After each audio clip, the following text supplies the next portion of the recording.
My name is Charles Baldwin. I'm with the Massachusetts Cultural Council. I lead the Universal Participation Initiative, and I am joined here by my colleague, Billy Dean Thomas. I'm very excited to talk with you guys today. I'm a part of the Cultural Investment Portfolio as well as the EBT Card to Culture program.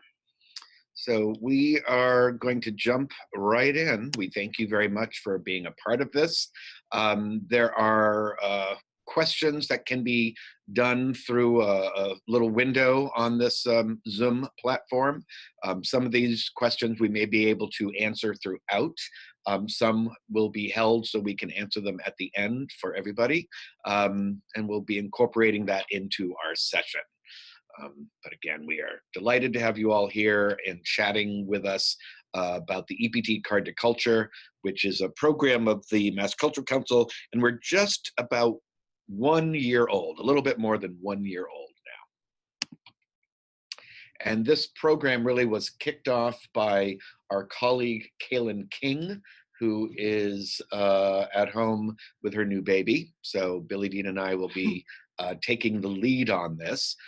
It's modeled after other programs that aren't Museums for All is one of them, but it really is about our partnership with the Massachusetts Department of Transitional Assistance. But today you have Charles and Billy Dean, and this is just a brief view of some of the more than 150 organizations that are participating in this program, this EBT Card to Culture program, which we are delighted to have all of you be a part of this and to really helping us break down those economic barriers.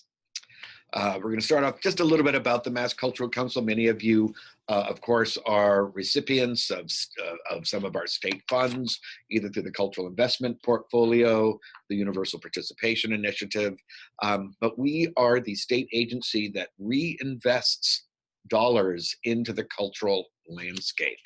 And we have a commitment to what we like to call the power of culture, which connects us to the economic drive, the community building, the enhancing and educating our youth, and really making all of that accessible to all the citizens of the Commonwealth.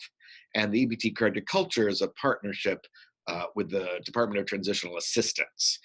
And I like to have their mission there because for this program, we're really thinking about transition and how do we break cycles. So this allows certainly new patrons to come into your institutions, but we're the council. Our goals are always larger than that. So the objectives of this program, not only are we recognizing the importance of culture and our access to that. And that, again, we use the word culture, not just the arts, because literature, the culture of food in the area, the nature of science and interpretive sciences. So really we want to make that all of these ideas, these records and these notions available to all the citizens of the Commonwealth. And we're always really looking for that community connection. Reminding ourselves that our institutions and our buildings and our artists, actually, we are the community and we don't want to leave anyone behind. Obviously, we're trying to break down the economic and fiscal barriers, trying to get out of cycles that can keep us in those places. That's why I think the word transition is important. So we're building capacity, but we're also wanting to inspire our citizens without the economic means to realize their full capacities. And before we get into the more everyday programmatic aspects of the EBT Card to Culture program, we thought it would be a great idea to sort of go through what the EBT card is, what makes you eligible for the EBT card. And so to start off, I want to just say that the EBT card literally stands for Electronic Benefit Transfer Card. And in order to receive the EBT card, you have to be involved in one of the three programs. So the first is SNAP, the Federal Supplemental Nutrition Assistance Program, formerly known as food stamps.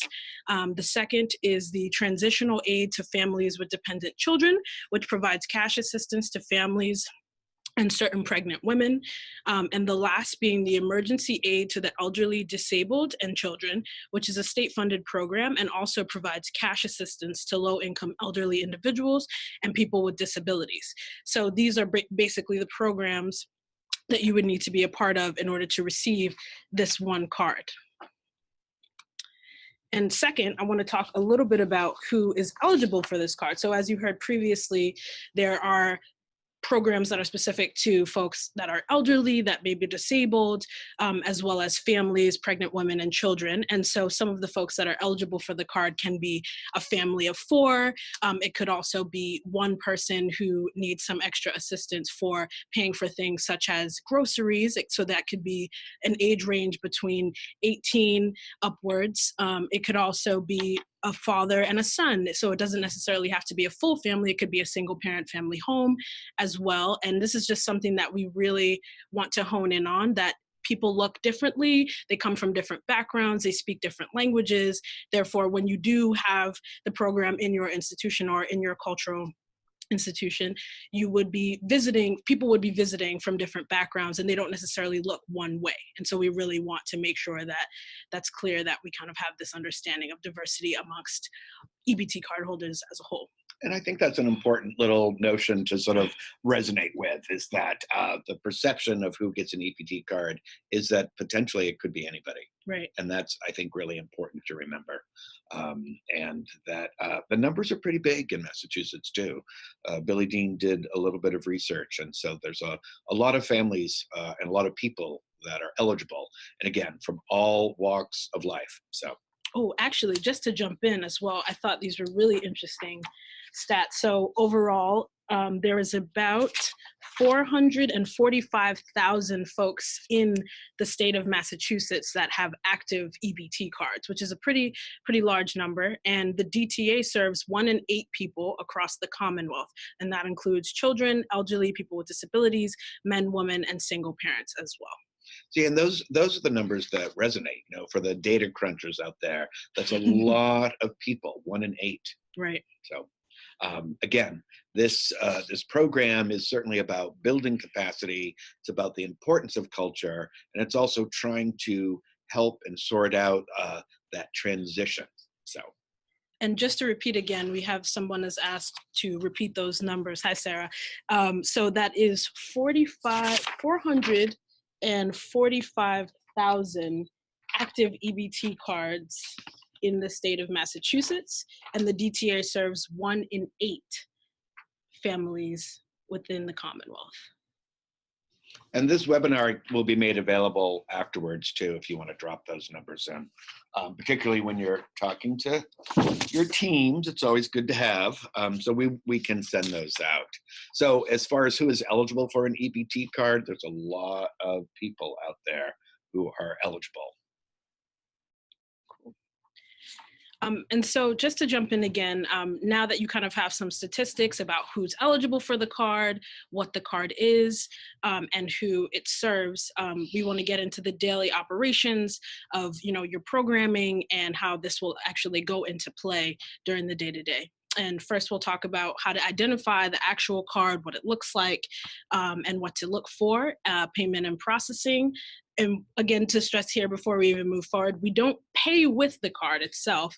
So we just use the card as sort of an identifier, the same way you would have admission or the, senior tickets, etc. Yeah, and we will say this more than once because the card itself can pay for services, right. But for us and for this movement, this is really just an identifier.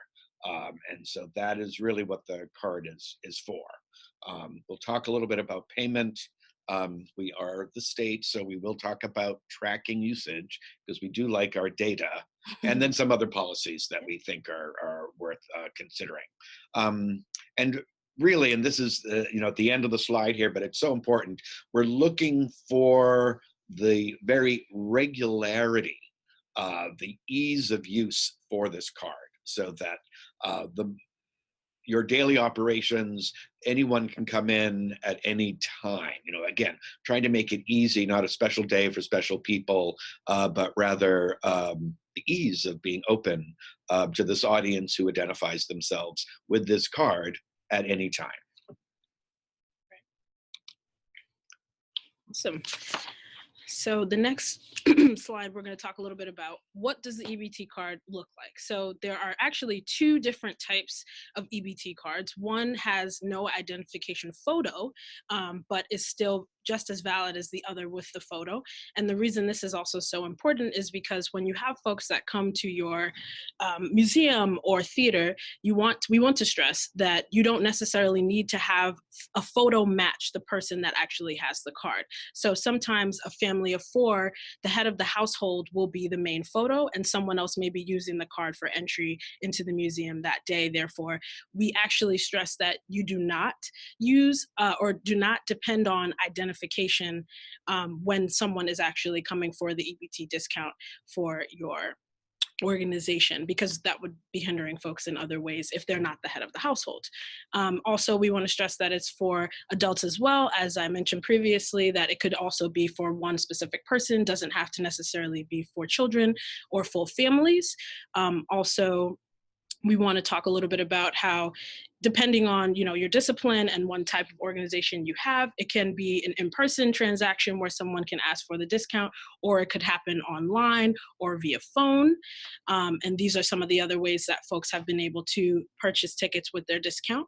And yeah, Charles, is there anything else you want to? Well, I think when we think of the DTA card, the EBT card used as an identifier, it's similar to the user of the AARP card to get their discount, or the AAA card that gives your discount, because these are, again, different ways that people come into your institution.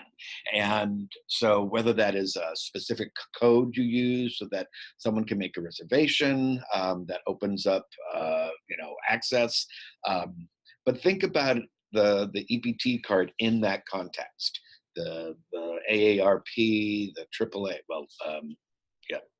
AAA card, but because again, we want it to be easy for not only the potential patron, but also your front of house staff, so that they are empowered and know what's happening. So that again, ease of transaction. And this also might look a little bit different, as we mentioned before. And there's actually a question about, how do we vet folks that want to call over the phone? And there are a little bit of different ways that you can go about this. And I would suggest contacting us individually so that we can sort of come up with ideas about how to make that work more smoothly. But with the EBT cards itself, there is a same 6-digit code for every EBT card holder that could be used as a form of identifying that they are a part of the EBT program, or one of the 3 programs.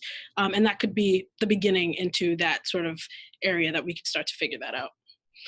We have a couple of good questions here about college students and their food insecurity, about numbers at a theater, and how the discount is listed, but the numbers are low, and then also other assistance programs that have identifiers like EBT cards, whether that's the WIC card. We were talking about this yesterday about foster care families, and how there's different ways to go about this. And so we will hold on to these questions regarding college students. Obviously, a student ID might be a way to identify a discount. So sort of extending the ideas of the EBT card, even if the person doesn't actually have the EBT card. And in that comment, it also talks about the different community membership programs that an institution has. And we'll address this a little bit further in daily operations, the idea of listing the EBT card to culture discount regularly, often, with all the different ways that you create access into your institution. Again, whether that's a discount based on a card holder, status as a member, what all of those different things are on your how to get into your institution page. We want the EBT card to culture listed. Also, just to jump in, so on the slide it says WIC cardholders question mark out of state EBT cardholders question mark, and we would highly suggest that you also extend the discount to these folks as well. We don't require it for the EBT Card to Culture program, but it is definitely another way to be more inclusive to other folks and other programs, and that's something that I think should also be considered. I agree. I agree. And now, Molly, we're going to hold on to this question that you have about other assistance programs that have an identifier like the EBT card to culture. We're going to have to follow up on that, but I'm going to hold on to that, Molly.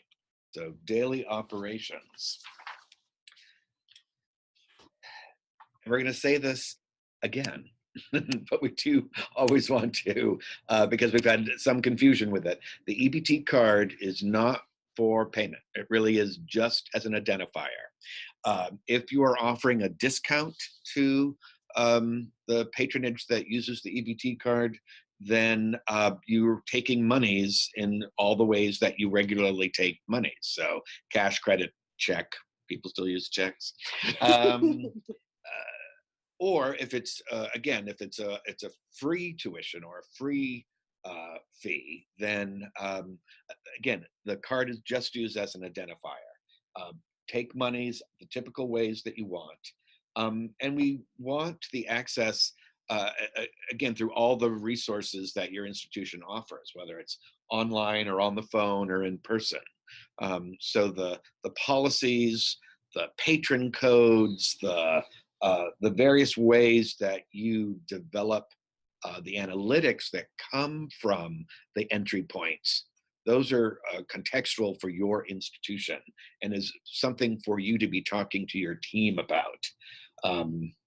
This, of course, now many institutions might have the extra. You know, we know nonprofits are always looking for diversifying their revenue streams, so that if you have a special event that costs extra, the special exhibit, the meet the author, whatever that program might be, you can decide, again, based on the context of your organization, what that's going to be for the holder of these discount cards. Again, think about it in the same context as the AARP, the AAA card. Do you offer them a discount for these additionals, for these additional events, or do you charge a flat fee, or do they come in? You know, what are the policies that you have in place already, and then extend that. We're not asking you to change operations, but we are just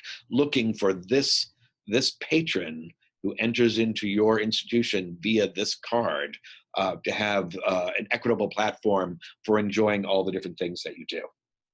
And the last thing, and this is Billy Dean and I chatted about this for a while, because since the EBT card is used to pay for food and to pay for essentials, if you offer food, if you have a farm stand, if you have a cafeteria, a farmer's market, the gift shop, if you were to use the EBT card in that manner, you would want to go through the Department of Transitional Assistance, because there are additional recommendations, regulations, and dare I say, hoops to jump through. We're, of course, looking for ease of entrance. If you want to pursue a deeper relationship with folks who use the EBT card, again, based on the food services or the farm stands that you might offer, you'd want to look at the DTA. We're really just thinking about the broader implications of helping people with lower economic means gain access to the treasures of our Commonwealth. And again, for the data people out there, and I like to say this because I'm a storyteller, we do want to start tracking numbers. I mean, the numbers that we had from last year were really kind of amazing, and it makes us celebrate the work that all of you have been doing and the work that we can do in the future, because the numbers were big. So we are looking to get the number of times used, adults and children, and like any good development personnel, we're always looking for quotes and stories. Those are, of course, those testimonials are the stories that will resonate. The numbers will support it, but we want the stories as well. Um, and then some of the things that have come up with questions throughout this last year have been things like limiting the number of people per performance. Everyone wants to go see Pippi Longstocking, and the same family comes over and over and over and over. So if they were holders of the AARP card or the AAA discount, what would you do with patrons who just love this event so much that they want to see it over and over and over? Do you consider a discounted membership? Can you move them into a different class? What do you do with no-shows? Well, that's in a performance venue or a production house. When you've reserved a seat and you have a no-show, you might have policies on how many no-shows happen before you're off the list. But then again, this is all about the tracking and the analytics. I would hope that particularly if it's someone that you know as a no-show, you have a conversation with them. But it's, when we're just talking numbers at the start and developing and starting these relationships, what kind of flexibility do you have in your policies? And then fraud. And this, people get nervous about this, but I'm going to tell you how I feel, which is that I think I come from a place of trust to begin with. Fraud certainly can occur. People are out there, but I think we want to come from a place of trust to start out with. If gaining discounted access to your institution is a concern, it's a bigger concern than what we're going to fix with this. Again, what we're looking for is that deeper connection to, again, our cultural treasures. Yeah, and I really love what Charles said about, how can we foster the relationship if someone does love this particular show and keeps coming, to really start thinking about, what else we can offer with them, or maybe the conversation that we can start having with those folks that we see every Tuesday at a certain time, and, how we can foster that relationship. Another thing as well is, as far as tracking visitation, if you do that on a monthly basis, it's not required, but suggested. It would also be great data to use in future grant applications, or anything where you're trying to talk about, the process of beginning the EBT Card to Culture program, that can show the ways in which you've also been contributing to, providing more access for other folks in the Commonwealth. We had this question about example of numbers from last year at one institution. Do you have those at your fingertips, Billie Dean? I know that since the program has begun, 219,000 folks using the EBT card discount have been visiting institutions and attending, and within that number, 80,000 being kids. I remember the program started last year, but by June in particular, I know there had been more than 100,000 visits total in the Commonwealth. I mean, it was more than 100,000, but definitely that was a place. And my colleague Maria Cabrera over at the Museum of Science, and the Museum of Science has been doing something similar to this already, and so delighted to have them on board with this specific program. And they've had not only the substantial annual numbers, but the kind of things that we're always hoping to see, where people going into volunteerism, teens becoming interns, young people having their curiosity sparked, so that although they've entered in through this method of identifying the EBT card, they've become more deeply involved in the institution. So it's true, we are a big fan of what's happening over at the Museum of Science, and we believe that the organizations participating in this EBT card have that same potential. And so much of this, again, we can go on, but so much of this, when it comes to customer service, is attitude. And this is, how can you best empower your staff, educate your staff on greeting, on treating everybody equitably, but being nimble enough to be ready if questions come up.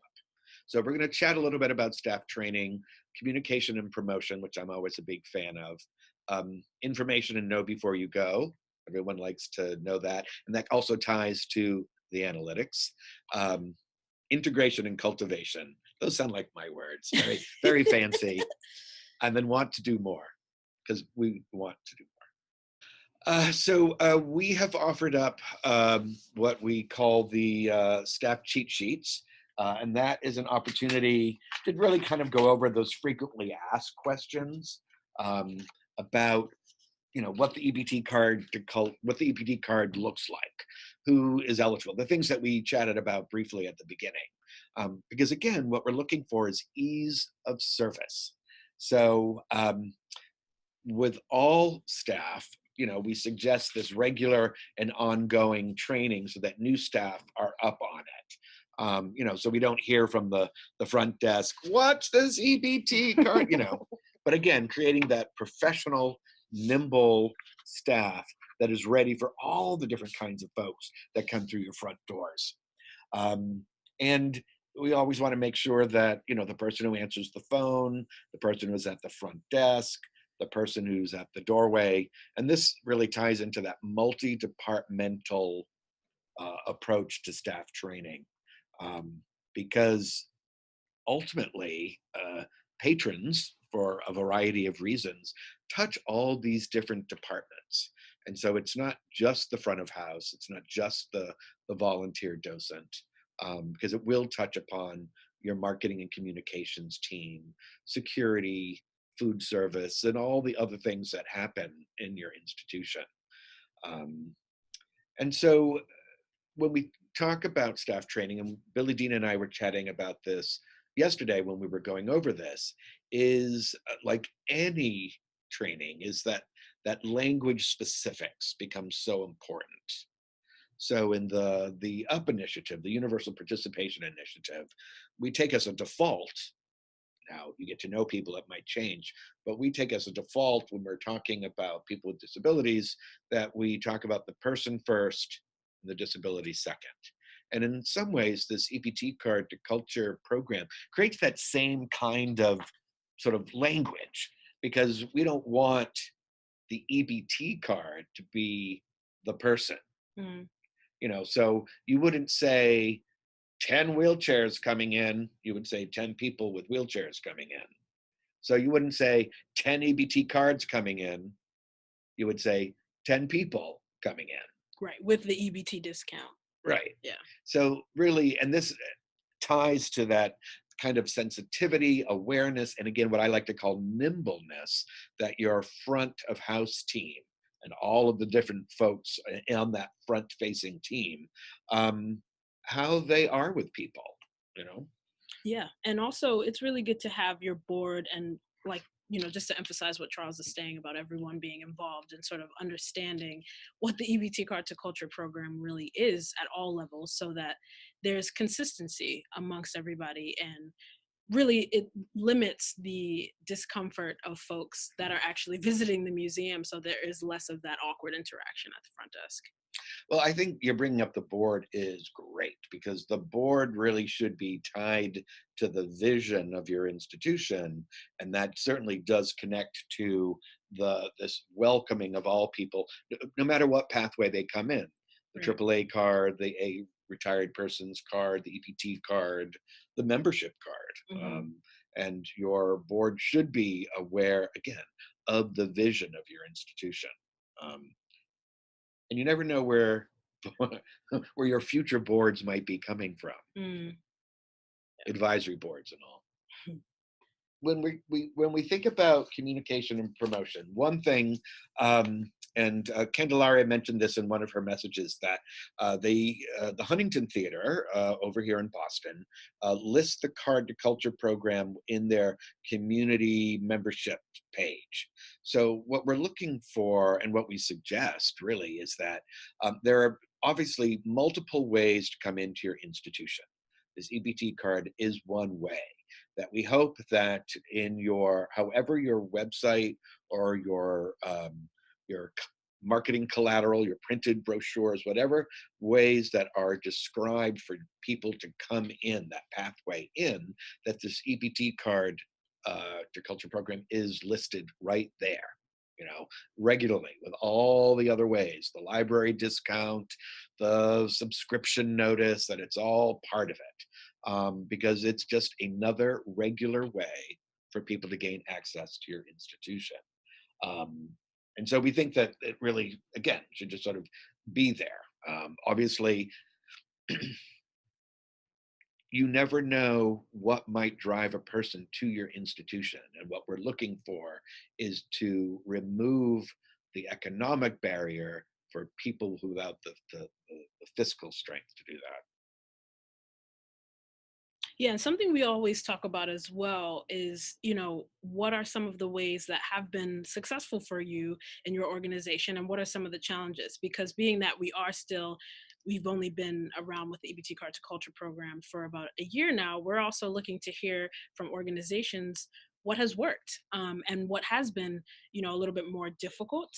And also to try to hone in on how are we connecting with folks that are Oops, that was using, me. oh, Sorry. that's okay, with folks that are using the EBT card as a way to enter into your organization. What can we do to make sure that they're coming back? What can we do to sort of understand maybe the types of, for example, if you're a museum and there's a particular exhibit that's up, like, what, let's figure out, why that particular exhibit is more interesting, and maybe there's something that we can hand out as a part of the brochures that go out with that particular exhibit to talk more about the EBT Card to Culture program. So, like, very subtle ways of starting to implement the knowledge of the program to all folks that come to the museum, not just the people that have the EBT card, but also folks that are paying in different ways, because there may be somebody that they know that could also benefit highly from knowing that the program exists and will now be able to come to the museum because there is that separate pathway of entry. I So, think that is so important, that it just, because it's going out regularly, and whether that means you've got staff that actually gets to go out of the institution right. and into the world, which I'm a big fan of, but I get not everyone has the human capacity to do that. But if it's just out there in the world and listed, because you never know who knows, when knows, it's really just that idea of maximizing the message Hmm, so that you can potentially reach the greatest number of folks. great. And as the previous numbers on another slide told us, I mean, there's a lot of people out there.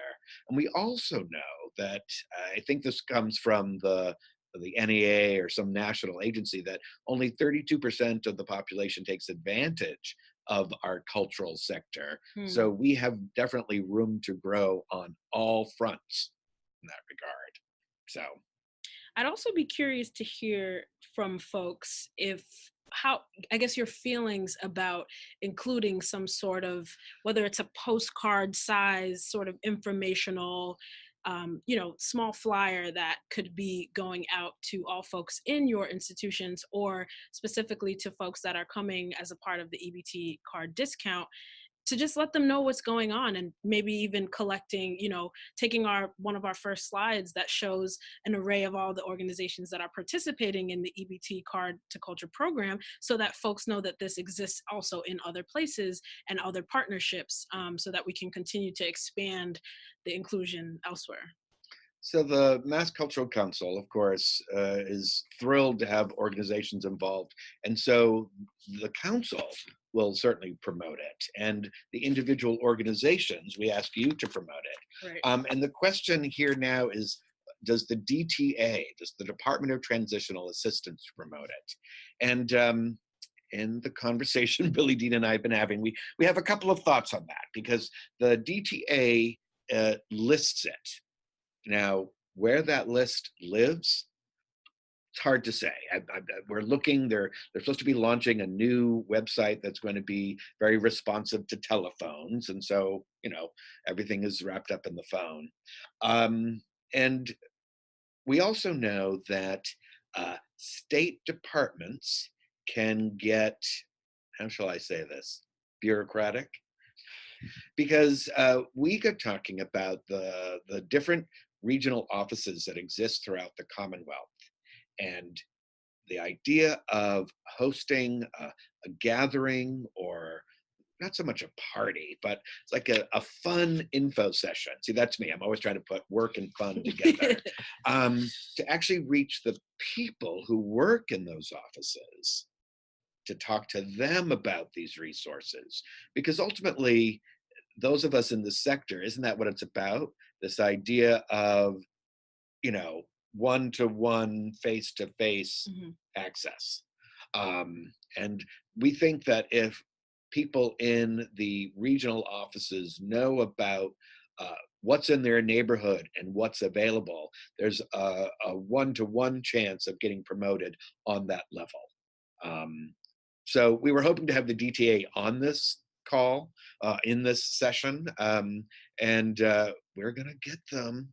But today it's Billie Dean and I answering your question. So We have been discussing with them about flyers and putting them in the regional offices, but I think this is still a part of the main conversation of how we spread the outreach about the program. And that's kind of, we would really love the support of the partnering organizations that are already implementing the program, because I think that's the first step to kind of let the EBT folks know that this exists, as well as other folks that are participating in other programs. Also, to go back to the phones, we did have a conversation with the DTA, and they told us that they are working on an app that they use right now specifically for folks that have EBT cards. And within that app, we mentioned to them that we would like to post some sort of information about the program and also list the organizations that are a part of the program. And that also exists online as well. I just did a general Google search, and there are lists that showcase, the types of discounts that are offered throughout the Commonwealth. So there are different places that it exists. There isn't one centralized place, but I think currently the DTA and Mass Cultural Council are the best places to find that information. no, and there's a comment here about the BPS, Boston Public Schools, and PTA websites, and I like that idea. We've got, like, I'm going to run over to the third aisle in the Mass Cultural Council office and talk to the education people, because I actually think that's a great idea as a way to also, not only does it sort of break down the silos we have in our office, but it really does, again, it's always about this regular notification so that more people know. So we can talk about communication and promotion all day for sure, because I do think there's a lot to that. And anytime we have the opportunity to cross promote, whether it's with the DTA, whether it's with the regional sit offices, this idea of working with the BPS or the public school systems, I think that has a I broad think that's a reach. great idea. Yeah. I think that's fantastic. And that's something that we can bring up to the DTA again to maybe talk about how we can do that. I'm not sure about who the liaison would be, and maybe that's something that we can partner with our creative youth development department here at Mass Cultural Council about giving them flyers that they can then take with them when they do their outreach and their visits and their programs. But that's a fantastic idea, Polly. And this, again, sort of a continuation of what we have been talking about.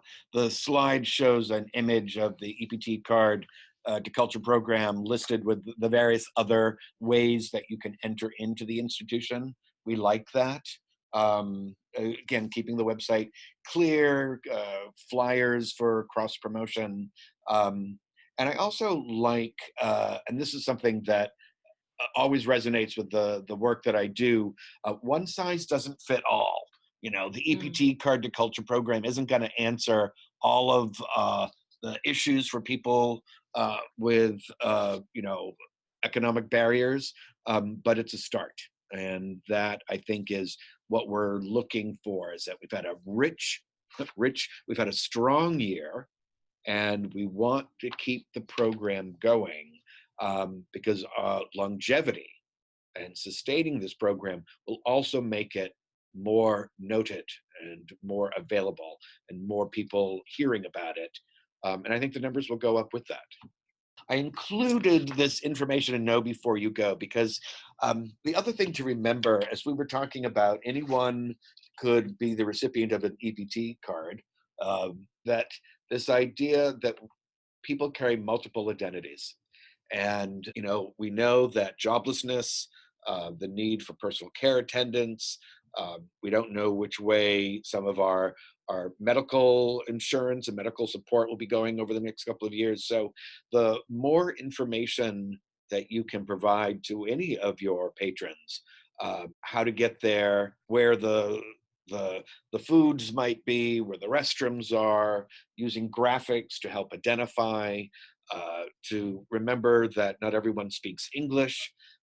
Social stories are used in the context of children and families who are uh, of autism spectrum disorder. So all of the ways that you recognize that your patronage and your volunteers and your staff are diverse and may need accommodations, we want you to include that in all of these processes with our patrons who come in via the EBT card.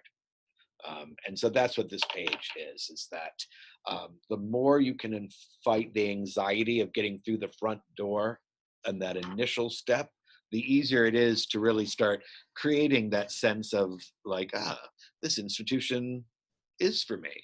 Part of this program and the ease of it is to make access regular and every day. So this isn't to take away the community night. It isn't to take away the specific program that is in a specific language night, but it is to create this.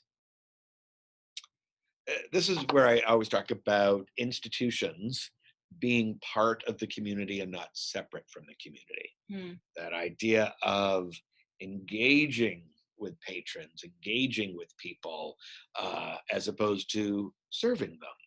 What does a relationship with an institution look like? Ultimately, it's people. So I could go to the Museum of Fine Arts on Wednesday night because it's the free night, but my relationship isn't specifically with the institution. It's with the people there. It's with the artwork there. It's familiarity with how I get around. It's about that ease, so that because it's down the street from the office, it feels like it's part of the community. It doesn't feel like a separate thing. And that's that cultural shift that isn't always easy to identify. But we're looking for the long view, um, as any development should be thinking about. You've got people who are coming regularly. Right. This is just one other pathway in. How do you cultivate relationships with regular patrons? What does that look like? And what do you hope for them? Is that taking classes? Is that becoming the docent? Is that sparking a curiosity about a certain item that you have? That what is that relationship that you're looking to have with the community? And I think there are very free and subtle ways of having that cultural shift and making people feel like they can also and they are also a part of the spaces and the cultural organizations that you guys are a part of and work for. And something as simple as just printing out a photo of the EBT card and putting it up there as a method of entry it's free, it's simple. I mean, it might require some tape, but I think aside from that, these are very, very subtle ways that we can slowly start making things feel more accessible and making folks feel like, oh my God, I can go here too. Like everybody's involved here, and I see something that resonates with me or that's a part of my everyday life. That I can feel a part of, which I think is very important. To go back to something that I talked about originally with Kaylin, which I'm sure many of you know, is that folks have this sort of assumption that because you may be lower income, that you don't actually want to engage in cultural institutions like museums and theaters and such. And one of the really big takeaway points, and I actually found the numbers for the person who asked about this earlier, was that since the program has begun, 219,000 folks using the EBT card discount have been visiting institutions and attending. And within that number, 80,000 being for kids. And so I think that right there tells you that it's really a barrier for some folks, and that they you want it. You know what I mean? Folks want this, and it's not something that they don't care for. It's just about feeling like they can also contribute and be a part of those environments. Yeah, the numbers on the kids, I always, and I, part of it is because I like working with kids. I worked with kids for many years, and the numbers of kids are where my mind goes when thinking about, you know, all those development officers out there, um, is, you know, what spark of curiosity might really grab them based on something they see, something they Mm-hmm. hear, something they've been able to touch, you know, whatever that your institution offers, history or who Right. knows, but something in that, so that that young person has something new, something innovative happening, something different, and where, how do you nurture that spark? And so, whether it is the teacher or classes that allow a young person to dive deeper into this, are there other resources that might sort of expand on the young person's curiosity? Um, but for me, that of course is my big thing, is young people's curiosity and imagination. And our sector, the cultural sector, the institutions, the artists, the events that we host, I think have that great potential of enhancing and igniting a young person's curiosity. So that's just one that's just one thing you can do in integration and cultivation. But again, it's the long view and not just a quarterly report. We all want to do more, Yeah. and there's more to do. Right. And we can extend, as we mentioned before, extending the discount to WIC, folks that are part of the WIC program or ride the T-Pass and have that card. Also extending it to folks with other types of programs has also come up within our Q&A sort of chat box here, and that's something that we will continue to think about, and is great to start thinking about. And we highly suggest that all of these things are included in your programming, if possible. Offering the discount to social workers this year. And as Charles already mentioned, you know, if you are somebody that wants to think more deeply about providing the access in regards to food and, you know, whatever sort of cafeterias and things that you have within your organization, definitely reaching out to the DTA is great. We can put you in that direction. If you want to contact us directly, we can also help sort of set up that first checkpoint for what you would like to do and send you in that direction. And yeah, I think Charles mentioned this already. It's very similar to Museums for All. There are other initiatives out there, and this is not a competing program with those other initiatives. So at the same time that you have Museums for All, you can also have the EBT Card to Culture program. In essence, they will all be supporting different types of people or folks that have both of these sort of needs, et cetera, that have multiple parts to their identity. So it's just a supplement to all of these other things that already exist, but can also provide access for someone who didn't have it. And I think that, again, I keep thinking about the Department of Transitional Assistance. This partnership is about the transition. What are the ways that we, in our creative capital, our creative landscape, what are the ways that we can help people break out of cycles of economic hardship? I'm no genius. I don't have any immediate solutions, but I do think that our sector is creative, is innovative, and has the opportunity to think of new ideas that just get people out of old patterns. And certainly based on the content that we provide, you never know when that might spark an idea. So I think it's of great value, this program. I see we have a question regarding promoting the program at a free event. Sure. I think that's a great idea. There's no reason why it wouldn't. Yeah, along with all the other promotions that you might do. That I've got the EBT Card to Culture program, the AAA discount. What does a membership look like at your institution? How do you cultivate and nurture that dedicated patronage. Um, and then when working with young people, I'm always thinking about not only sparking their imagination, but what are the skills that they might learn from your institution? Are there skills that um, can enhance, develop? What are the opportunities for young people? I'm always thinking about jobs. That's my new gig with the state too. So Oh, less of a question and more of a suggestion from Brent Ashby. I'm wondering what that is. oops, Answer those are the live. slides again. Forgive me. I'm looking for the window that has the Q&A in it. I'm not seeing the question here, but Yeah. this is a time for folks to ask questions if they have any questions, or if you would like to tell us some of the success stories or challenges that you faced within your time in the program. Yeah, and we do have the beginning of the Brent question about, or suggestion that has worked for us. We'd be happy to hear that, Brent.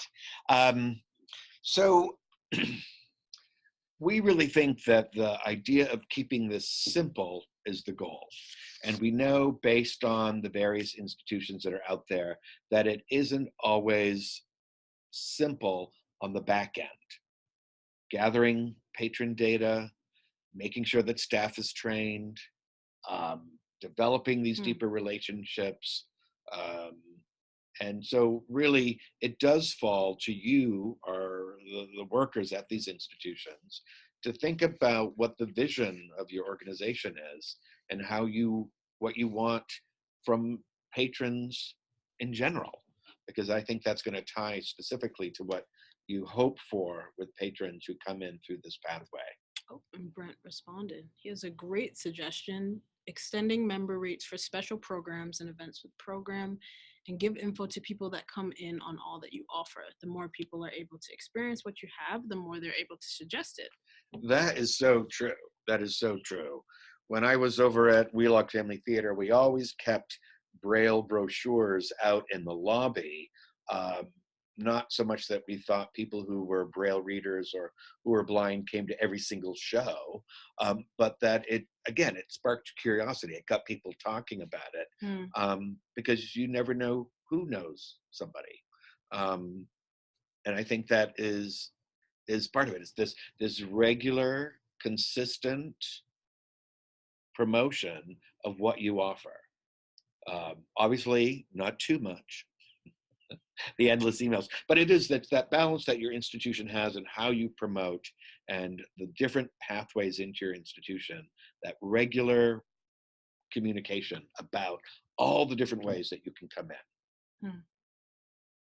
I'm still sort of thinking about this question from earlier about the Huntington Theater, and if we have a solution for them about how they can sort of vet folks that are coming in. And I think I don't know if you guys at the Huntington do this already, but maybe if there was some sort of an access code that you could use when they are purchasing online. I'm not sure what the purchasing online looks like digitally, but that could be a way that you could sort of have that interaction with folks that use the discount, and particularly in those, or if it's a survey, and I'm not sure if you have this already, but if you go and you have to fill out the general information of your zip code and your name, that Excel sheet that it turns into has a lot of that tracking and information that we would ask you guys for, but also allows you to see where your patrons are coming from. And you could also ask other things about who they are, maybe one question,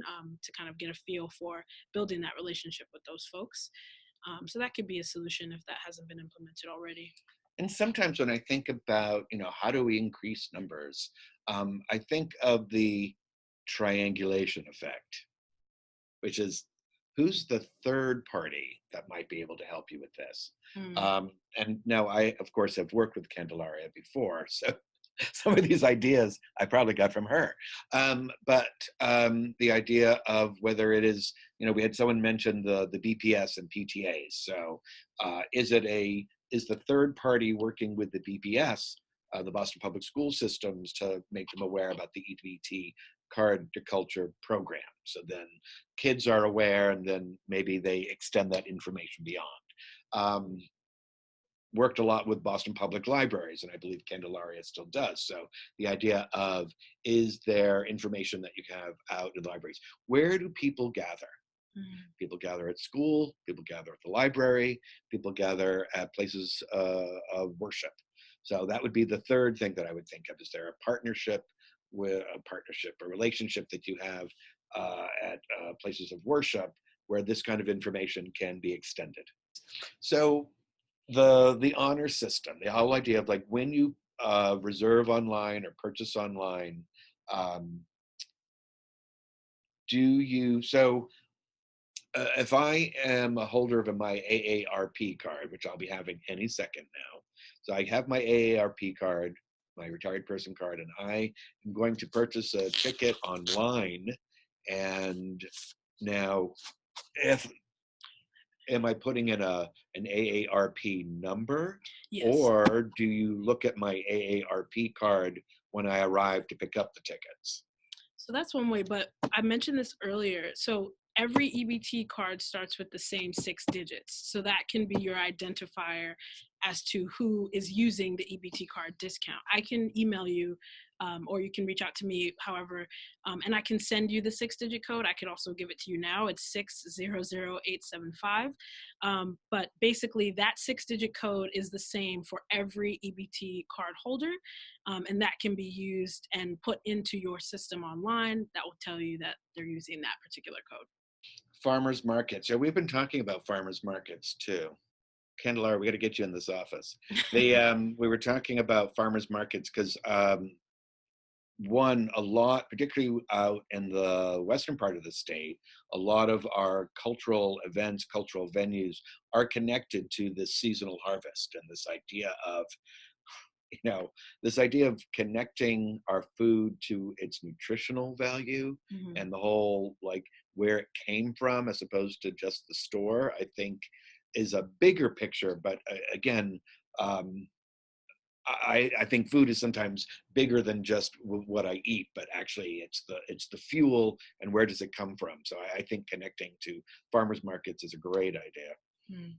And again, nice suggestion about if you do, say, a curtain speech or a table talk or anything that talks about your institution, it is worth mentioning the EBT Card to Culture program at that point too. It becomes one more way that an institution is connected to the community. And it's those connections to the community that certainly funders are always looking for. Billy Dean and I have to wrap this up.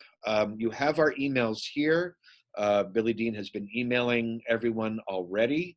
Kaylin King will be back from maternity leave in January. January. Mhm. We have another, because we're accepting applications to the program quarterly. So Yep. end of December is Yep. another deadline. Mhm. So if you have additional questions, please email us. We hope that this has been helpful. We so appreciate your involvement and consideration of this program. We have a lot of faith in it and are really delighted to have had so many organizations participate and so many people take advantage of it. So Charles Baldwin Billy Dean Thomas, thank you guys. signing off. Thank you all very much. And we look forward to seeing you out in the cultural landscape.